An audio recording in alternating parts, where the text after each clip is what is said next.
নমস্কার বন্ধুরা, আমি আজকে আপনাদেরকে দেখাবো যে গোলাপ গাছ আপনারা নার্সারি থেকে নিয়ে এসে কীভাবে সিন্ডারে প্রতিস্থাপন করবেন। তো দেখুন, এই দুটি গোলাপ গাছ আমি নার্সারি থেকে নিয়ে এসেছিলাম 7 দিন আগে। 7 দিন আমি আমার ছাদে রেখে দিয়েছিলাম যাতে এখানে পরিবেশটা মানিয়ে নিতে পারে। এরপরে আপনার সিন্ডারে প্রতিস্থাপন করব। দেখুন, সিন্ডারটা নিয়ে আমি ভালো করে ধুয়ে নিয়েছি, ধুয়ে রেখে দিয়েছি। তো এরপরে আমাদের কি করতে হবে, এই গোলাপ গাছের যে গ্রো ব্যাগে লাগানো আছে, গ্রো ব্যাগ থেকে বার করে দেখুন এখানে জল রেখেছি, জলের মধ্যে রেখে দেবো 15 থেকে 20 মিনিট, যাতে মাটিটা নরম হয়ে যায় এবং আমরা শেকড়টা কোনো ক্ষতিগ্রস্ত না করেই ঠিকঠাক করে বার করে প্রতিস্থাপন করতে পারি। চলুন আমরা আগে এই গোলাপ গাছের গ্রো ব্যাগ থেকে বার করে নিই। আপনারা দেখতে পাচ্ছেন আমি গাছগুলো বার করে নিয়েছি গ্রো ব্যাগ থেকে, এবং এই গাছগুলোকে আমরা এক এক করে এই যে বালতিতে জল রেখেছি এই জলের মধ্যে দিয়ে দিচ্ছি। দেখুন, একটা দিয়ে দিলাম, দেখুন আর একটা দিয়ে দিচ্ছি জলের মধ্যে। এইভাবে দিয়ে রেখে দেবো বন্ধুরা। দেখুন বন্ধুরা, এইভাবে বেয়ার রুট করে নিয়েছি, রুটটাই ভালো করে ধুয়ে নিয়েছি, একটু মাটি নেই, অল্প অল্প যে মাটিগুলো আছে এগুলো কোনো প্রবলেম হবে না। দেখুন, এইবারে গাছটাকে আমি ফাঙ্গিসাইড ওয়াটারে ডুবিয়ে রাখবো 10-15 মিনিট। সেমভাবে এই যে গাছটা আছে এই গাছটারও মাটি ছাড়িয়ে নেবো এবং ফাঙ্গিসাইড ওয়াটারে ডুবিয়ে রাখবো। ফাঙ্গিসাইড জলে রেখে গাছটা 15 মিনিট হয়ে গেছে, এবার গাছটা আমি তুলে নেবো।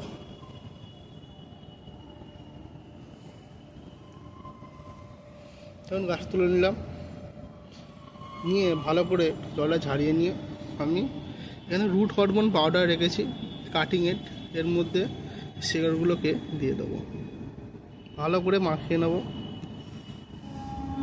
যেহেতু বেয়ার রুট করেছি তাই জন্য খুব ভালো করে মাখিয়ে নিতে হবে যাতে ফিডার রুটগুলো খুব ভালোভাবে গ্রো করে।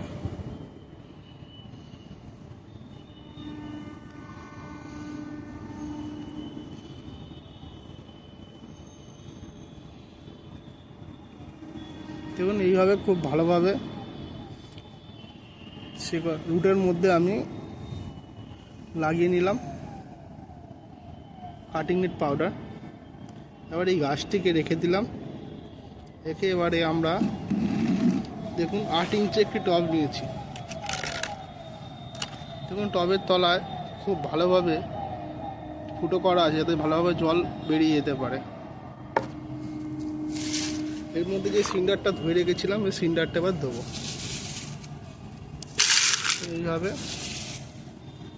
সিন্ডারগুলো দিয়ে নিচ্ছে। তো বন্ধুরা, এইভাবে আমি সিন্ডারগুলো দিয়ে দিয়েছি টবের মধ্যে। তো এবারে গাছটিকে দেখে নিতে হবে ঠিকঠাকভাবে বসছে কিনা। দেখুন, হ্যাঁ, আমার জায়গাটা একদম ঠিকঠাক, সিন্ডার ঠিকঠাক নেওয়া হয়েছে। যাতে এমনভাবে বসাতে হবে যাতে আপনার এই যে গ্রাফটিং এরিয়াটা আছে এটা সিন্ডারের ওপরে থাকে। তো এইভাবে বসালে আমার গ্রাফটিং এরিয়াটা সিন্ডারের ওপরে থাকবে। তো আমি এইভাবে বসিয়ে নিচ্ছি গাছটি। এইভাবে গোলাপ গাছ লাগিয়ে নিয়েছি। দেখুন, গ্রাফটিং যেখানে আছে তার ঠিক নিচে আমার সিন্ডারটা শেষ হয়েছে। তো এইভাবে আপনাদের লাগাতে হবে। গ্রাফটিংয়ের যদি আপনি সমান সমান সিন্ডার দেন তো জল সবসময় লাগলে গ্রাফটিংয়ে ফাঙ্গাস ধরে যাবে এবং গাছটি মারা যাবে। তো এই সবসময় যে গ্রাফটিং আছে গ্রাফটিংয়ের তলাতেই আমরা সিন্ডারটা রাখবেন। তো এইভাবে আমার একটি যে গাছ আছে সেটাও আমি লাগিয়ে নিচ্ছি বন্ধুরা, লাগিয়ে আপনারা দেখাচ্ছি কীভাবে লাগাতে হবে। বন্ধুরা, আমি আরেকটা যে গাছ ছিল সেই গাছটা দেখুন ফাঙ্গিসাইড ওয়াটার থেকে তুলে নিয়েছি, নিয়ে ভালো করে রুটিন হরমোন লাগিয়ে নিয়েছি।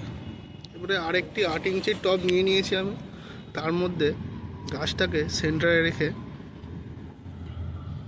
ভালো করে পাশে সিন্ডার দিয়ে নেব, দিয়ে গাছটা বসিয়ে নিচ্ছি। এইভাবে বসাতে হবে যাতে শেকড়গুলো এক জায়গায় না থাকে, হালকা করে একটু তুলে বসাবেন হাত দিয়ে, তাই শেকড়গুলো যেন সব জায়গায় ছাড়িয়ে যায়, তার মাঝখানে সিন্ডারগুলো চলে আসে। বন্ধুরা দেখুন, আমি সাইড দিয়ে সিন্ডার দিয়ে দিয়েছি, দিয়ে টবটা ভর্তি করে নিচ্ছি। একটু ভালোভাবে সিন্ডারটাও চেপে দেবেন যাতে ভালো করে বসে যায়, এবং চাইলে একটুখানি টবের নিচের দিকে ঠুকে নেবেন যাতে ভালো করে সিন্ডারটা বসে যায় আর গাছটা ঠিকভাবে সেট হয়ে যায়। এবং এইভাবে খুবই সহজভাবে আমি দুটি গাছ সিনারি রিপোর্ট করে আপনাদের দেখালাম। সিনারি রিপোর্ট করে দুটি গাছ আমি আপনাদের দেখালাম। তো বন্ধুরা, এইভাবে আপনারা সিনারে খুব সহজে গাছ বসাতে পারবেন গোলাপ গাছ। এই সাইড ওয়াটারটায় আমি ডুবিয়ে রেখেছিলাম গোলাপ গাছগুলো মাটি ধুয়ে, তো সেই ফাঙ্গিসাইড ওয়াটারটাই আমি আরেকবার ফার্স্ট টাইমের জন্য দিয়ে দিচ্ছি সিন্ডারেতে।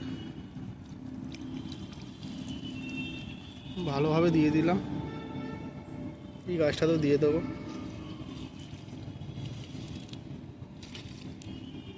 দেখুন, দেওয়ার সঙ্গে সঙ্গেই টবের তলা দিয়ে জল বেরিয়ে যাচ্ছে।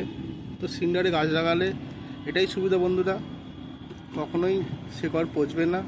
রটিং হয়ে গেলেও সেরকম কোনো অসুবিধা নেই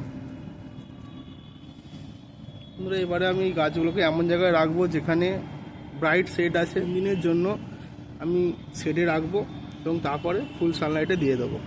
আরেকটা কথা বন্ধুরা, এখন শীতকাল বলে আমি গাছের পাতা কাটলাম না, কিন্তু গরমকাল হলে বা হালকা গরম পড়ে গেলে যদি আপনারা পটিং করেন, তখন গাছের যত পাতা আছে সব পাতা কেটে দিতে হয় বন্ধুরা।